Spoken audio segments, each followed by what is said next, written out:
গ্রামের বিভিন্ন জায়গার ছবি আমরা দেখছি এবং যেখানে দেখা যাচ্ছে পানীয় জলটুকু পর্যন্ত তারা খেতে পাচ্ছেন না, কারণ সেই জলের মধ্যেও কিন্তু ছাই ছড়িয়ে রয়েছে। কি অদ্ভুত বিষয় যে বিধায়ক, জেলা শাসক, দূষণ নিয়ন্ত্রণ পর্ষদ সবাইকে জানানো হয়েছে, এতদিন ধরে কেন কোনো ব্যবস্থা নেওয়া হলো না? একেবারে এই প্রশ্নই কিন্তু নীলাগ্রামের বাসিন্দারা, যারা নূরপুর গ্রাম পঞ্চায়েত এলাকায় এই গ্রাম নীলাগ্রাম, সেই বাসিন্দারা কিন্তু এই অভিযোগই তুলছেন এবং তারা যেটা বলছেন যে তারা রীতিমতো শ্বাসকষ্টজনিত সমস্যায় ভুগছেন।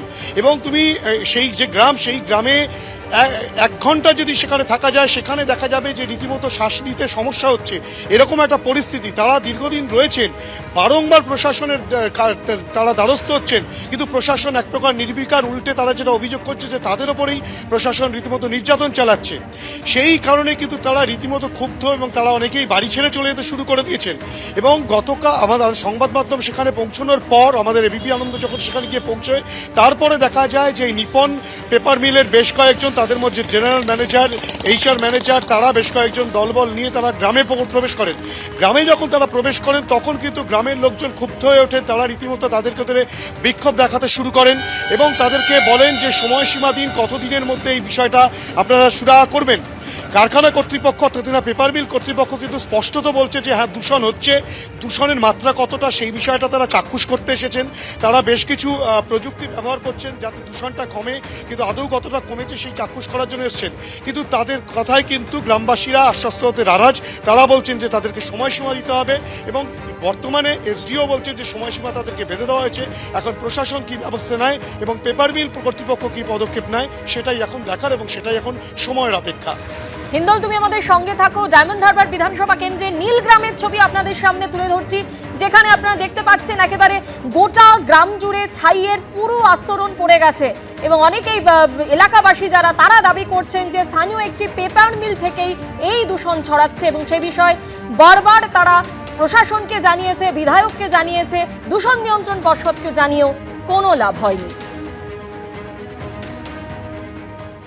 পঞ্চায়েতকে জানিয়েছিলাম, ওখান থেকে থানা, রামনগর থানা জানিয়েছি, থানা থেকে বিডিও অফিসে জানিয়েছি, বিডিও থেকে ডিএম অফিস থেকে পলিউশন দপ্তর, প্রত্যেকটা জায়গায় ডোর টু ডোর আমরা গিয়েছি, সেখানে জানিয়েছি, নথিপত্র জমা করেছি, রিসিভ কপিও নিয়ে এসেছি, তবুও কোনো কাজ হয়নি।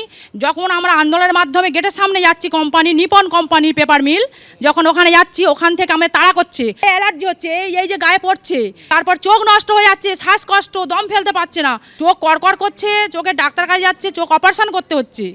দূষিত জল, পচা গন্ধ, মাঝে মাঝে খাল থেকে এমন সাদা, নীল, কালো বিভিন্ন রকমের জলের কালার বেরোচ্ছে। ওই জল থেকে এত পচা গন্ধ বেরোচ্ছে, মানে মানুষ রাস্তা দিয়ে যেতে পারছে না। ঘরে 5 থেকে 7টা গ্রাম দূষিত হয়ে যাচ্ছে, চাষ হচ্ছে না, টমেটো বাগান, শশা বাগান, ধান চাষ, পুকুরের জল, কলের জল, সমস্ত সবজি সমস্ত নষ্ট হয়ে যাচ্ছে। শামশেরগঞ্জে যেখানে সংশোধিত ওয়াকফ আইনের বিরোধিতায় হিংসা চলছিল এবং সেই সময় হরগোবিন্দ দাস এবং তার ছেলে চন্দন দাস খুনের ঘটনায় ইতিমধ্যেই আদালত 13 জনকে দোষী সাব্যস্ত করেছে। জঙ্গিপুর মহকুমা আদালতে আজ সাজা ঘোষণা হবে। কথা বলবো আমাদের প্রতিনিধি পার্থপ্রতিম ঘোষ সরাসরি রয়েছেন আমাদের সঙ্গে। পার্থ,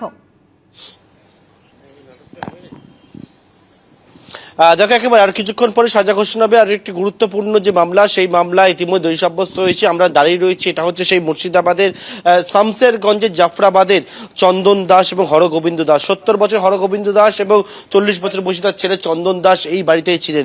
গত কয়েক মাস আগে 12ই এপ্রিল যে ঘটনা হয়, একবারে ওয়াকফ আইনের প্রতিবাদে গোটা এলাকা রণক্ষেত্রের চেহারা নেয় এবং সেই এলাকার সেখান থেকেই কিন্তু হরগোবিন্দ দাস এবং চন্দন দাসকে একেবারে বাড়িতে প্রথমে মারধর, বাড়িতে ভাঙচুর এবং তার পরবর্তীকালে এখান থেকে একেবারে বাইরে টেনে নিয়ে গিয়ে এই যে জায়গা রয়েছে, যে জায়গা এই হচ্ছে ঘটনাস্থল, যেখানে একদম কুপিয়ে থেতলে খুন করা হয় নৃশংসভাবে দুজনকে, বাবা ছেলেকে।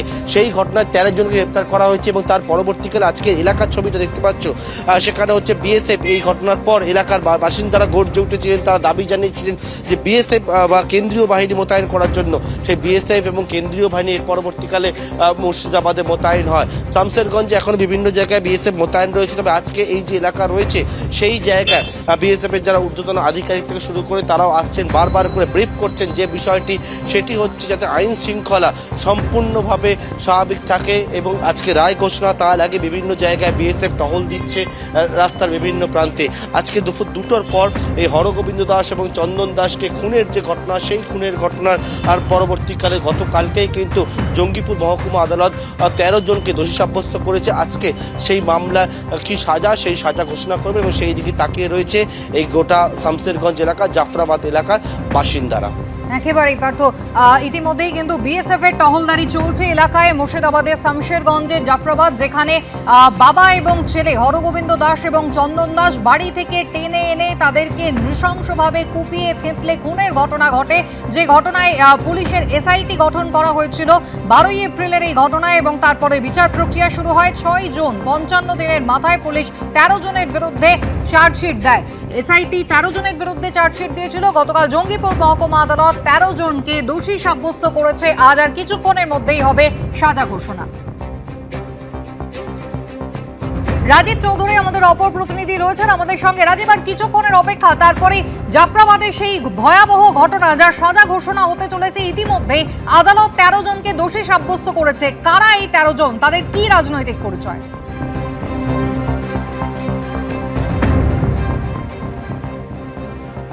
এই যে 13 জন, এই 13 জনকে কোর্টে নিয়ে যাওয়ার জন্য ইতিমধ্যেই কিন্তু একেবারে কোর্ট চত্বরে নিরাপত্তা ব্যবস্থায় ঢেলে সাজানো হয়েছে। এবং এই যে 13 জন রয়েছেন তাদের দিলদার নাদাব, আসমাউল নাদাব, এনজামামুল হক, জিয়াউল হক, রেফাউল শেখ, আজফারুল শেখ, মনিরুল শেখ, ইকবাল শেখ, নুরুল শেখ, সাবা করিম, হজরত শেখ, আকবর আলী, ইউসুফ শেখের নামে এই চার্জশিট আছে। এই 13 জনের বিরুদ্ধে মূল যে অভিযোগের জায়গা যেটা হচ্ছে যে খুন, সংগঠিতভাবে খুন, লুটপাট, দাঙ্গা সহ একাধিক ধারায় রয়েছেন। এবং এদের কি শাস্তি হয় সেই নিয়ে কিন্তু কোর্ট চত্বরে টানটান উত্তেজনা রয়েছে। আদালত সূত্রে যেটা যাচ্ছে সর্বোচ্চ শাস্তি তাদের মৃত্যুদণ্ড হতে পারে, তাছাড়াও তাদের যাবজ্জীবন হতে পারে। কি আদালত রায় দেয় সেই দিয়ে কিন্তু এই মুহূর্তে কোর্ট চত্বরে টানটান উত্তেজনা রয়েছে। এখনও তাদের কোর্ট লকআপের মধ্যেই রাখা হয়েছে। অল্প কিছুক্ষণের মধ্যেই তাদেরকে আদালতের বিচারকের সামনে পেশ করা হবে। একেবারেই যে 13 জন দোষী সাব্যস্ত হয়েছেন আর কিছুক্ষণের মধ্যেই তাদের বিচারকের সামনে নিয়ে আসা হবে। আজই তাদের সাজা ঘোষণা হতে চলেছে। ইতিমধ্যে এই 13 জন দোষী সাব্যস্ত হয়েছেন। এই 13 জনের নামে কিন্তু পুলিশ 6 জুন চার্জশিট দিয়েছিল। এবিপি আনন্দ, এগিয়ে থাকে, এগিয়ে রাখে।